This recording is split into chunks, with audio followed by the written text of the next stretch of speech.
Bersemangat membela pernyataan Presiden Prabowo, Ketua Komisi 3 emosi menyerang Mahfud MD sampai berkata begini. Mahfud MD ini orang gagal.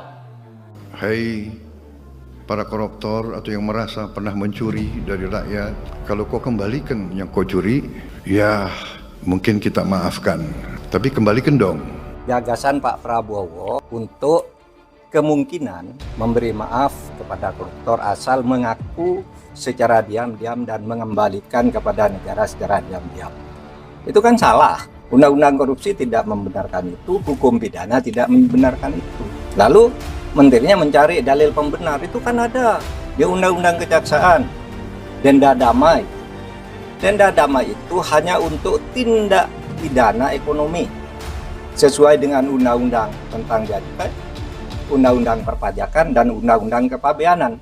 Nah, di situ kalau ada orang melanggar pajak atau bea cukai, itu tawar-menawar dulu. Oh, kamu seharusnya bayar 100 miliar, kok hanya membayar 95. Nah, sekarang yang 5 ini dikalikan berapa? Itu namanya denda damai. Dan itu jelas. Ada mekanismenya, yaitu dibuat oleh instansi terkait, dalam hal ini Kementerian Keuangan, lalu minta izin Kejaksaan Agung. Jelas tuh prosedurnya, angkanya jelas, tidak diam-diam. Nah, sekarang dinaikkan kewenangan ini, Jaksa Agung boleh menerapkan denda damai tanpa usul dari instansi terkait. Tetapi itu tetap tuh undang-undang tindak pidana ekonomi, yaitu untuk kepabeanan, untuk pajak, dan untuk tadi bea cukai. Itu diatur di dalam pasal 35 Undang-Undang Kejaksaan Agung yang terbaru. Dan itu jelas di dalam pasal 35, dan penjelasannya itu hanya untuk tindak pidana ekonomi tertentu. Korupsi tidak masuk di situ. Mahfud MD ini orang gagal. Ya, dia sendiri menilai dia gagal ya 5 tahun sebagai Menko Polhukam dengan memberi skor 5 dalam penegakan hukum.